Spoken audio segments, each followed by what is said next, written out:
tal, amigos? ¿Cómo están ustedes? Tengan todos un excelente comienzo de semana.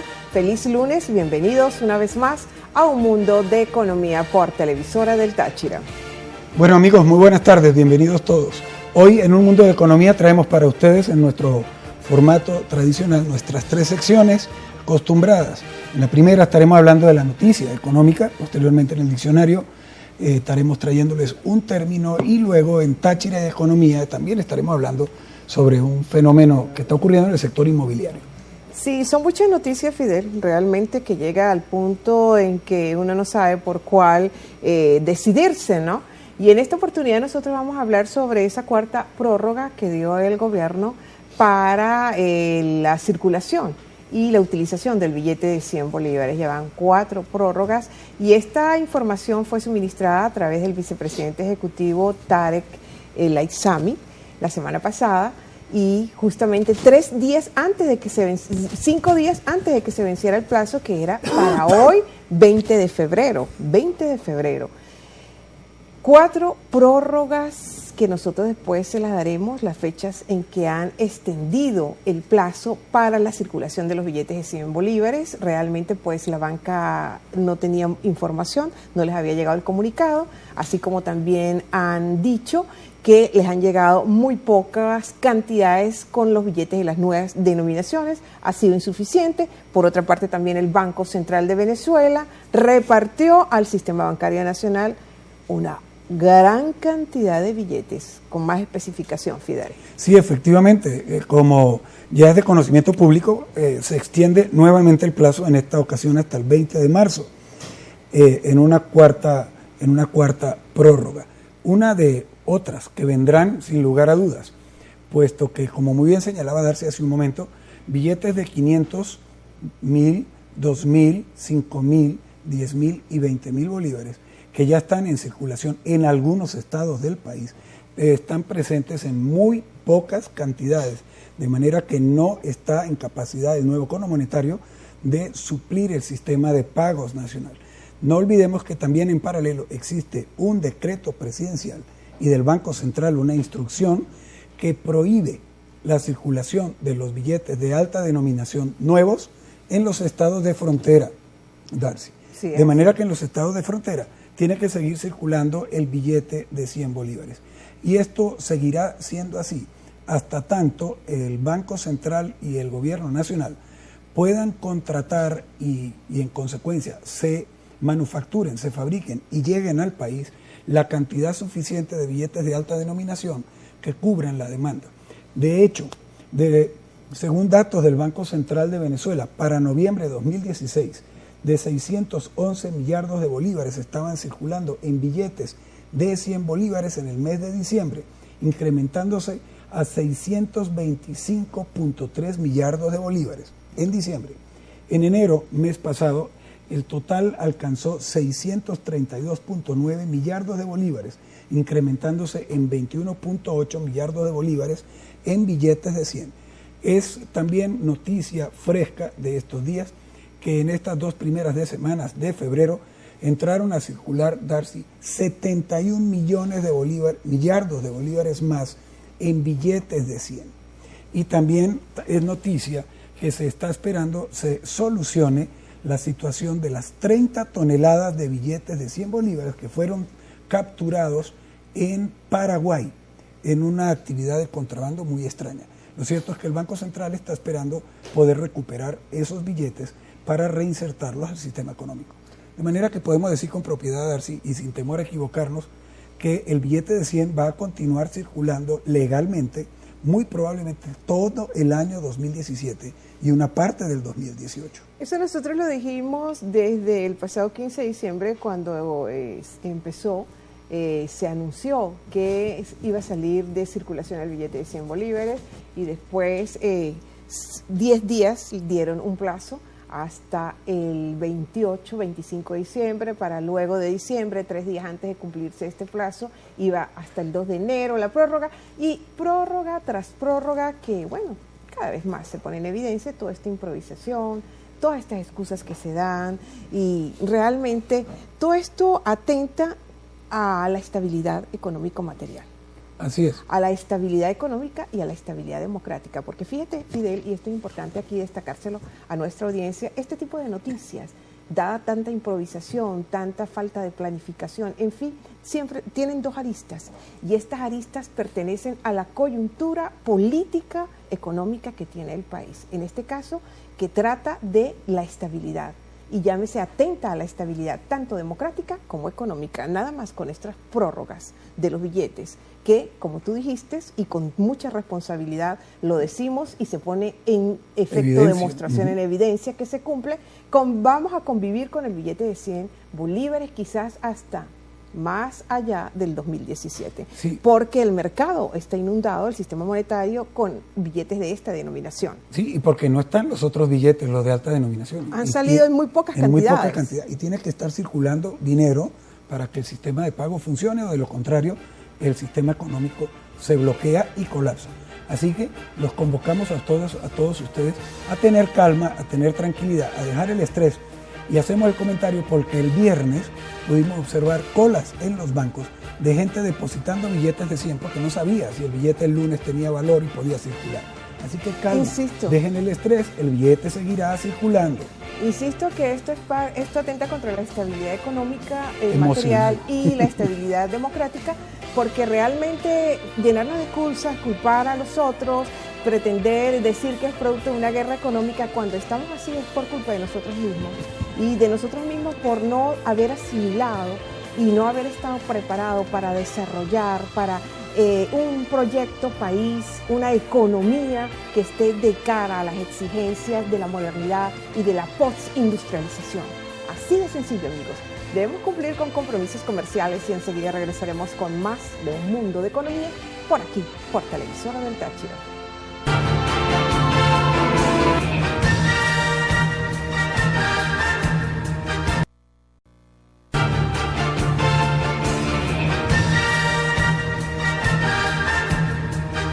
Bien, amigos, esto es Un Mundo de Economía. A continuación vamos a nuestra siguiente sección, el Diccionario Económico y Social.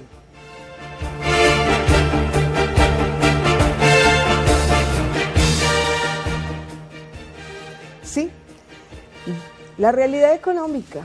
Hablar de la realidad económica es hablar de aquella instancia o referencia de orden material con lo cual los seres humanos concretos, o sea, en condición de vivir y en algunas circunstancias especiales de subsistir, de subvivir, deben enfrentar. El aporte cognitivo que queremos ofrecer aquí en el programa es que esa realidad económica se convierte en el principio fundante del mundo humano concreto que se desenvuelve dentro de esa sociedad histórico-espacial para organizar, desarrollar y significar el conjunto de prácticas sociales que se ponen en escena y que hacen posible la vida de los hombres, de forma tal, amigos, amigas, que lo económico no se limita nada más a la creación de bienes y servicios, tanto materiales y no materiales, sino que tanto lo familiar, lo educativo, lo artístico, religioso y hasta las ofertas electorales de los políticos, por solo nombrar algunas de las prácticas sociales más sobresalientes, son prácticas signadas y configuradas por valores económicos, los cuales las hacen posible en sus realizaciones y ejecuciones. Así que cuando la realidad económica pasa a un segundo plano, es porque prevalecen los valores románticos, sentimentales. ¿Qué les parece? Hasta aquí esta definición. Fidel, cuando prevalece, insisto, lo romántico, lo ensoñador, no se puede decir que hay realidad económica. ¿Qué crees tú? Debemos sintetizarle a nuestros televidentes este concepto. Claro, ahí estaríamos de pronto en el campo de los mitos, o como muy bien lo expresaba con una frase que acuñó el famoso escritor colombiano, premio Nobel de Literatura. ¿Hablaba de qué? De realismo mágico. El realismo mágico. Comentábamos esa realidad que nos circunda, que está en el mercado, que está en el hogar, que está en la economía personal de cada uno de nosotros y, por supuesto, en la economía nacional. Pues tiene sus aristas positivas, sus aristas negativas, su pesimismo, su positivismo, su optimismo. Cuando las situaciones son difíciles, pesadas, como las que vivimos en Venezuela hoy en día, la gente pues tiende a huir de esa realidad económica. Y yo insisto, y ahí no pisan suelo y eso no es apropiado. No, Fidel, porque realmente la realidad económica pertenece al mundo del humano, pero de lo concreto, ¿no? Claro. Y es realmente, no es solamente en casos de condiciones normales, dentro de un modo de producción, de distribución y consumo. También la realidad económica de muchas personas cuando están al extremo de sus posibilidades para poder asegurar mínimamente condiciones de subsistencia, como lo decía. De ahí que la realidad económica, cuando pasa a un segundo y hasta un tercer plano, eso pertenece ya al mundo de los sueños, del romanticismo, etcétera, etcétera. De hecho, muchos especialistas, muchos teóricos dentro del campo de las disciplinas como es la economía, como es la sociología, la filosofía, han planteado que la única realidad que se vive en este mundo es la realidad económica material. Y aquí hablar de realidad económica no es solamente tampoco la realidad económica material, sino también de producciones de bienes materiales, sino no materiales. Sí, y es que es la realidad real, y es la realidad que tiene impacto en absolutamente todo, porque la economía está detrás de todo lo que hacemos y de todo lo que vivimos los seres humanos. Es cierto que aquella frase que dice que el dinero no produce la felicidad, pero que ayuda mucho, sin lugar a dudas. Entonces, la economía es muy importante para ello y siempre estará detrás. Por eso es importante estar claros en cuál es la realidad que se vive, por muy dura que sea. Eludirla, disfrazarla, desconocerla, no enterarte, no informarte, no ayuda, sí, definitivamente. Realidad económica que debemos tener muy presente, porque la economía no es solamente el dinero, no, realidad económica es todo. Todo, cómo nos vamos a nosotros desenvolver con los recursos que disponemos, cómo le vamos a dar una máxima utilización para, en la mayor medida posible, satisfacer necesidades humanas, que son necesidades crecientes, infinitas, cambiantes, impuestas y a veces hasta artificiales. Es cuestión de mucho manejo, de mucha inteligencia, y que todos estamos sometidos siempre a un criterio de decisión de acuerdo a las expectativas racionales que cada uno de nosotros tengamos para nuestros consumos, producciones y distribuciones. Hasta aquí. Sí, y ese es un término que tendremos que traer, lo de las expectativas racionales. Es así, Fidel. Es muy interesante. Amigos, vamos a hacer un corte comercial y regresamos con nuestro tercer segmento, el Táchira y su economía. No se retiren, ya venimos.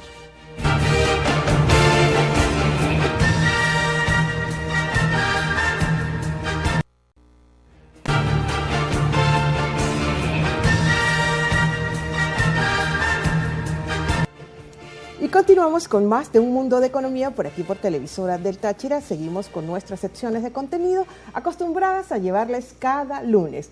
Táchira y su economía. Cada vez se hacen más costosos los precios de los alquileres, de las viviendas, de los inmuebles aquí en nuestra ciudad de San Cristóbal, al punto que hasta 20 salarios mínimos cuesta un alquiler de la vivienda. Esta información salió suministrada ayer en primera página del Diario de la Nación, ayer domingo 19 de este mes de febrero. Sí, y es que el problema inmobiliario pues, que se está presentando en el país es importante en vista de la situación económica que está, digamos, enfrentando la sociedad venezolana.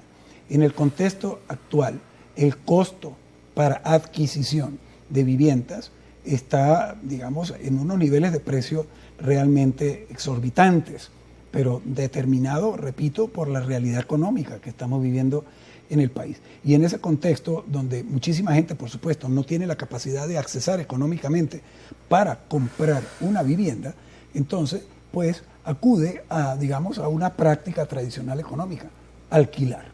Alquilar una vivienda que es propiedad de otra persona, por la cual se paga un canon de arrendamiento. Pues bien, la complejidad que se está presentando en el tema del alquiler es extremadamente compleja en la actualidad y está determinado en el sentido de que no hay vivienda para alquilar, como lo manifiesta la Cámara Regional y Nacional de la Vivienda, del sector inmobiliario. No hay viviendas prácticamente en alquiler, y esto está ocurriendo por dos razones fundamentales. La primera de ellas es de orden jurídico. Desde que entró en vigencia la nueva ley de arrendamientos, el trabajo de arrendar se ha vuelto prácticamente imposible para los corredores inmobiliarios, porque los propietarios de la vivienda con esta nueva ley quedaron totalmente desprotegidos. Quien tiene control y dominio de qué alquila, cómo lo alquila, cuándo lo alquila, a qué precio lo alquila, es o el Estado a través de un ente gubernamental que regula la actividad de acuerdo con esta ley, o es el inquilino que alquila. Una vez que alquila, por ejemplo, el inquilino es quien decide si renueva el contrato o no, cómo lo renueva y bajo qué condiciones incluso. Entonces, esta situación pues le provee al propietario de la vivienda una situación de inseguridad jurídica muy, muy importante.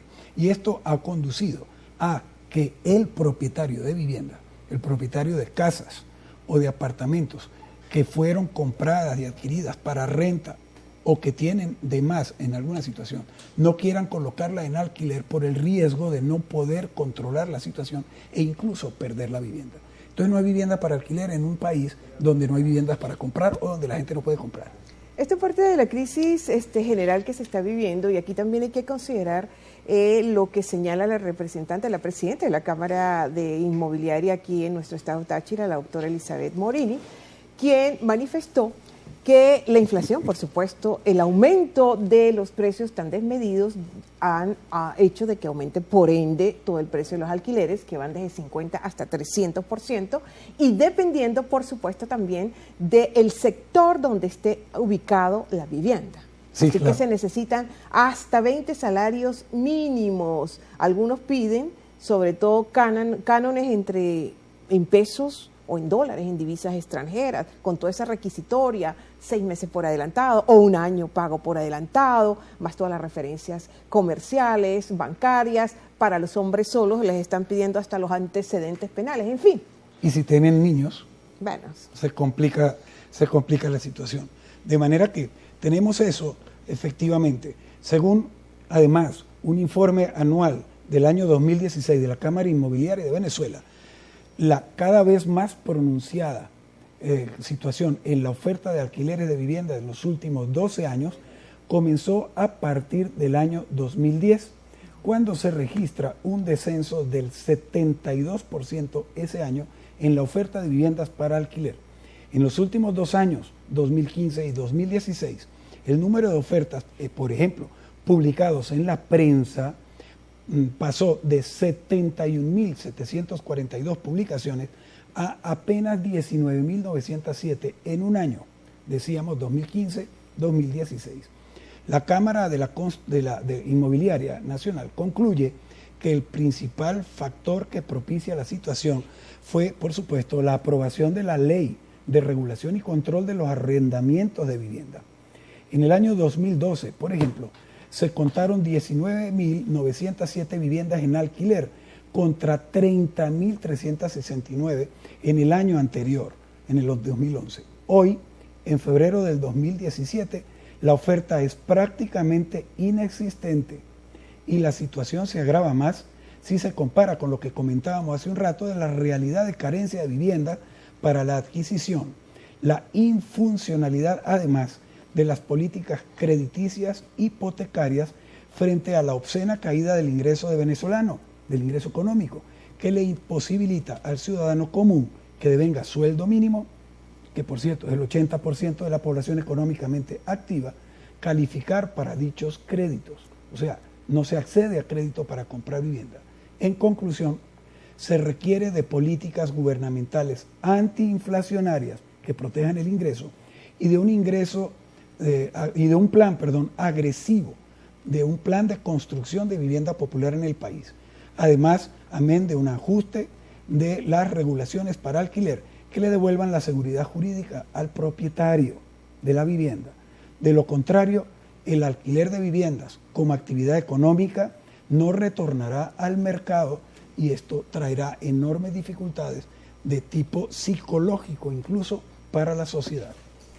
Bien, amigos, y hasta aquí pues con esta información, con esta denuncia, vamos a decirlo así, nosotros culminamos el programa de hoy. Nos quedan darle las gracias a ustedes por su atención, por su sintonía con el programa Con un Mundo de Economía. Sí, los invitamos a que nos acompañen martes, jueves y viernes en este horario para el que estamos aquí para servirles con más información.